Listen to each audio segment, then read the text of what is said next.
What's up, everybody? As we are hours away from the draft, we might as well kick off, the night before the draft for Monday Night Raw review from Providence, Rhode Island, live from the Dunkin' Donuts Center. Which, got a Dunkin' Donut drink right now as we speak. But, let's kind of get into some, the show tonight as Shane McMahon and Stephanie McMahon came out to talk about their general managers for the show.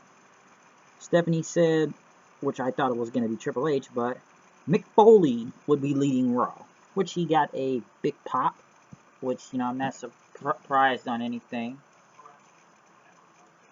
So, it's not, he's going to be running Monday Night Raw for general manager, and they have also announced the Cruiserweight division is coming back to Raw. Usually used to be on SmackDown, but now it's on Raw. The Cruiserweight division used to be on SmackDown, was a really, really great division until, the Hornswoggle thing, and then they just bumfucked the Cruiserweight belt and got rid of it then, because they thought it wasn't worth anything, but they brought the Cruiserweight division back. With Mick Foley being on Raw, general manager, even though I feel like Foley was once a commissioner of Raw, really, and he's ran the show before multiple times, so it's Mick Foley. But as the GMs happened, which Shane spoke his, which WWE kind of screwed themselves and already spoiled it, Daniel Bryan was the general manager then of SmackDown. And he talked about Stephanie and said, I beat your husband at WrestleMania and everything. And, I'm back because he misses this. He loves it. And, he's glad he's came back. And he even said, Stephanie, another reason why you're even still trying to remain relevant because you married a WWE superstar pretty much. It goes the other way. But with Foley and Stephanie and Shane and Daniel Bryan, we'll see how this goes. Kevin Owens and Chris Jericho went against Sami Zayn and Cesaro. Sami Zayn got the win over Jericho with a tornado DDT. No, after he did DDT, pinned Jericho. Then I think it was a hell of a kick. Then in the back, Foley was walking through the back talking to people, and Bryan also. To other wrestlers who they're gonna get drafted and everything. And and then Stephanie told Bryan she wished him the best. So, we'll see how this draft goes. Del Rio went against Darren Young, which I don't think Darren Young is really over. And Del Rio looked like I had the job of this guy to get him over as Miz was on commentary. Miz pretty much got involved. Darren Young got the win with a roll-up, even though I don't know why Zack Ryder and Darren Young are getting pushes. Something out of mid-card titles that became undercard titles. Cena came out.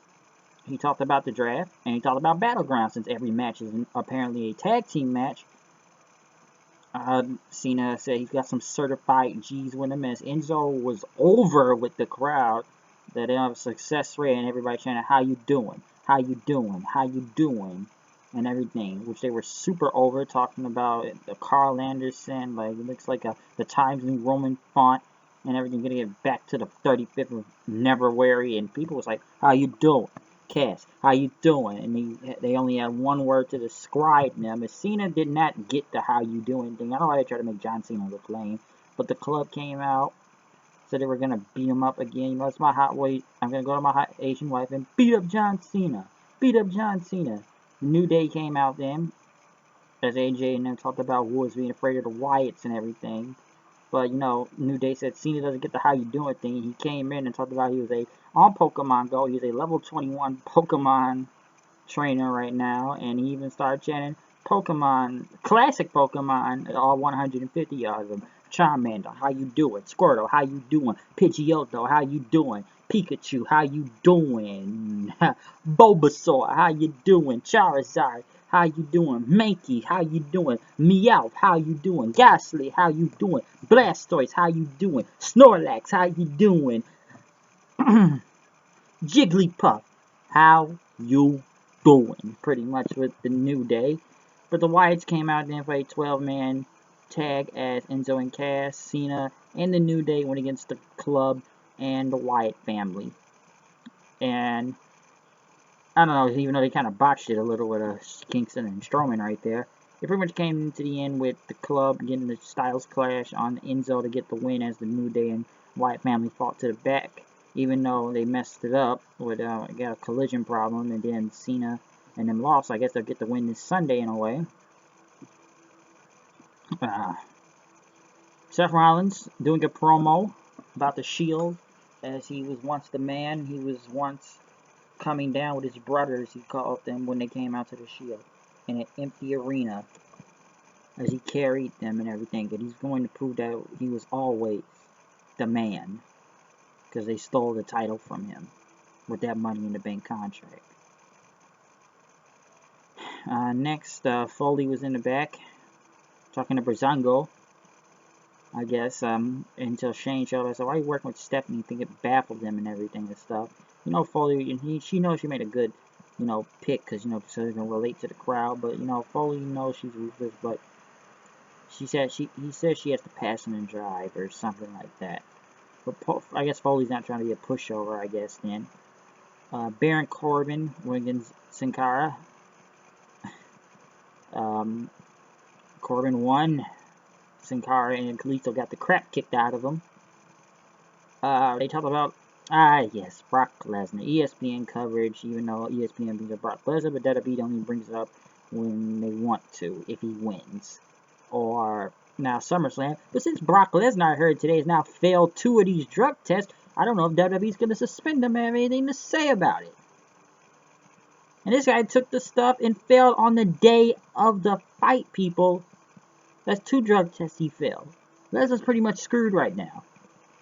Charlotte and Dana Brooke winning, Sasha Banks and Becky Lynch, Natalya get involved, and this is not going anywhere at this point. Dana Brooke has lost so many matches, it makes no sense. I'm surprised they don't send it back to NXT. Sasha gets no promo time.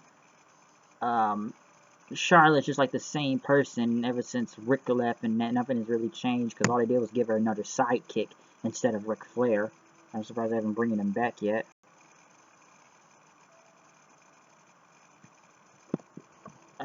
Rusev and Sheamus went against Ziggler and Ryder, with so many tag matches on Raw tonight for just no reason. Since Rusev won with the accolade on Ziggler, won the match. Also, the Ascension were talking to Mick Foley and Daniel Bryan. They kind of beefed at each other in a way with jokes. Jokes talking about, you know, I look at a bad version of myself. You know, I look like a monster or a droid. And they said, like, may the best man win. They said we've never gone against each other, and a lot of things have happened in our careers, but this is time now. This is brand versus brand. So may the best man win between Daniel Bryan and Mick Foley. Dean Ambrose then went against Seth Rollins for the WWE Championship, and since that happened, which was a really good match, until the finish. Some people think it was a big title split. But no, we have to have a double pin, and then everybody argues over the controversy then of who gets the champion. So what are we trying to do? We're trying to get a World Heavyweight on SmackDown and WWE on Raw. Because if you do that, get 2 titles, what does that mean for the main event this Sunday? Are we going to be fighting for 2 belts or 1 belt? That doesn't make a lot of sense. So this was just bad booking decision at the end, of course, a double pin. So they can still get the title match on Sunday. And then pretty much on the network, which I didn't look until later, Ambrose pretty much retained it. His shoulders, since both were shoulders on the ground, it was a draw. Dean Ambrose retains. Seth Rollins is not the champion. Dean Ambrose is still the WWE champion. And as we draw in for the draft tomorrow night with the rules of Raw getting the first draft pick, and since Raw is a 3-hour show and SmackDown's 2 hours, for every 2 hour to pick SmackDown gets, Raw gets 3. Tag teams count as 1. And there will be 6 NXT drafts. Who can we see from NXT going? Ben Balor, that's a no-brainer.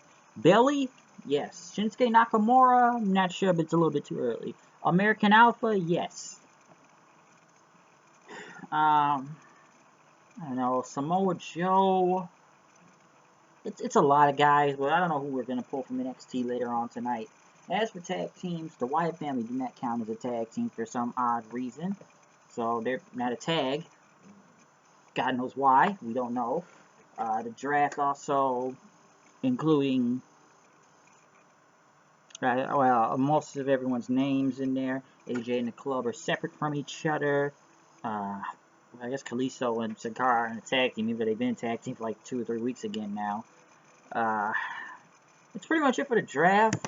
People still bet The Undertaker still is going to be in it. I don't know. What could we find out from the night? I'm not sure. But we'll just have to find out, alright? But I'm out of here. I'll see you guys. Peace out and watch the draft tonight.